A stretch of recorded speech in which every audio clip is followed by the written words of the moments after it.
James Forrester, former professional rugby player at Gloucester. I have been an entrepreneur and I'm now the CEO of Gloucester Hartpury Women's Rugby Team, which is a highly successful joint venture between Gloucester Rugby and Hartpury College and University.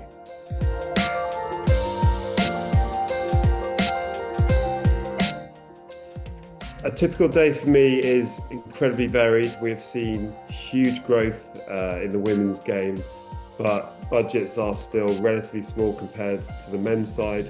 So I do cover a wide range of areas within the organisation.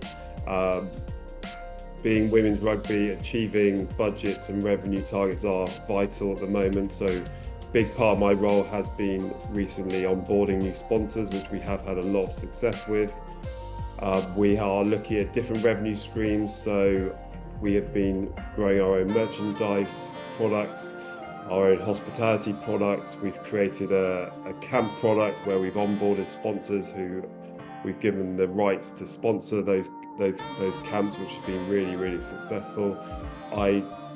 Because it is quite a small organisation, again, I do get quite involved on the performance side as well. So that's recruiting our S&C teams, our medical teams, our coaching teams, and having quite a big say on the day-to-day performance side of the rugby department. And community outreach has been absolutely massive. We smashed the record for a grand final. We hosted 10,000 people at our final in June, and our community outreach in the last 12 months has played a really big part in that.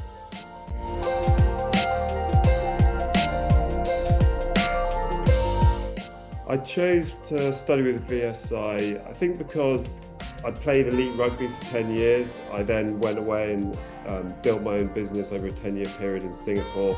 But actually, I didn't have huge experience working in leadership roles in elite sport. So just I think that growth mindset piece, I'm very aware I've got a lot to learn, I want to learn. An ex-teammate of mine, Alex Brown, did the course a number of years ago, spoke very highly about it, about the impact it had on his career. I looked at the modules and actually they just really appealed to me. There was some, I think, it's really important to get outside the comfort zone. Things like public speaking, I'm very happy to do, but I wouldn't necessarily always put my hand up for it. So I think it's important to lean into these things, and actually, I did that module, learned a huge amount, now feel a lot more confident about that, got some great tools. And I think also just rubbing shoulders with some great people. There's loads of examples, but Jamie Jones Buchanan's on the course, him and I have connected. We're actually meeting next Tuesday. I'm giving him a tour of our facilities, we're sharing ideas. He's going to give a talk to our players. So huge value in the people you get to rub shoulders with as well.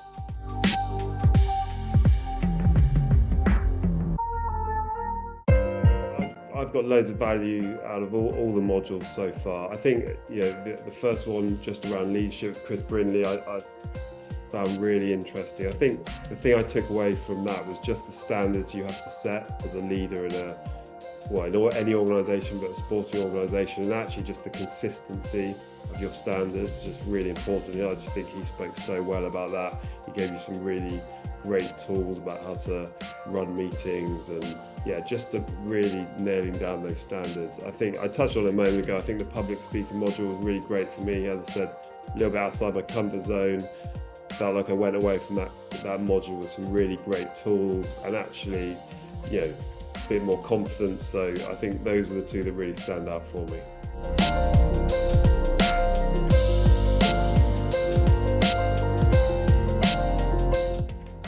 So what I think it's going to require to operate with a leadership role in global sport, I think there's been huge challenges in sport in the last few years. I think if the last few years taught us anything is that the business sport doesn't always necessarily grow. We've seen in some sports TV rights actually going backwards, attendance is actually going backwards. That has been the case in rugby. So I think sustainability is a massive piece. I think first and foremost, as a leader in sport, you're going to be judged on running a sustainable business model. That was actually part of my interview. I had to deliver a presentation on a 5-year strategy around sustainability. So I think controlling costs and of course driving revenue, which I touched on a moment ago. We've had massive success in the last 6 months onboarding a lot of new sponsors within our team. those two areas, while it might sound a bit boring, are absolutely vital for the sustainability of a sporting organisation. Obviously, regulatory stuff, we have very tight minimum operating standards, so a big part of my role is making sure we're in line with those. I think just being adaptable to change, being resilient. COVID was a massive lesson in that in sport, and how you had to shift and change your business model. But also loads of positives. I think we've learned a lot about fan experience. We were involved in the big game over Christmas, which was Harlequins versus Gloucester at Twickenham. 80,000 people, real festivalisation feel to that day, famous DJs, musicians, lighting, women's game first, and we wore a sort of a brand new pink away shirt that we'd never worn before, specifically for that game. Then followed by the men's game, as I said, sold out. So that's, I think, where sport needs to move, really making a full day of events and festivalisation of those events.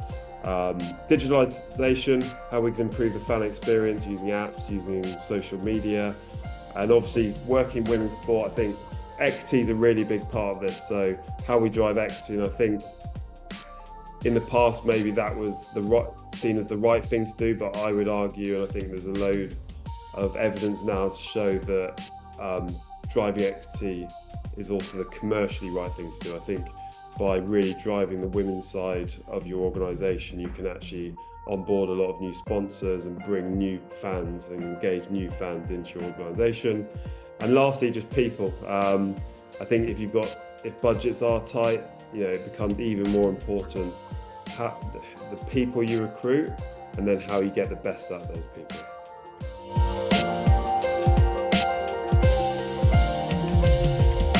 What am I most proud of my career today? I think I'm proud about how I've adapted to change.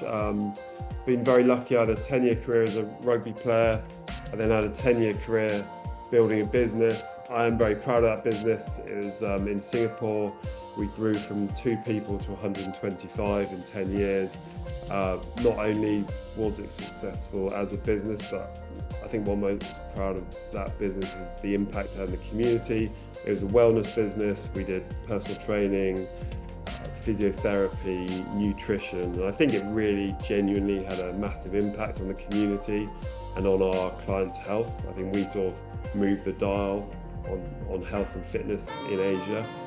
I'm really proud of that. And then the team I'm leading now, Gloucester Hartbury, won the PWR, won the Premiership in June. We smashed the record for attendance. We had 10,000 people turn up to the final. That was a record by about 300%. And again, in terms of purpose, I'm really proud of that because of the impact it had on the community. So 10,000 people, lots of them new fans, lots of them young female athletes being inspired by our team, and that I'm really, really proud of.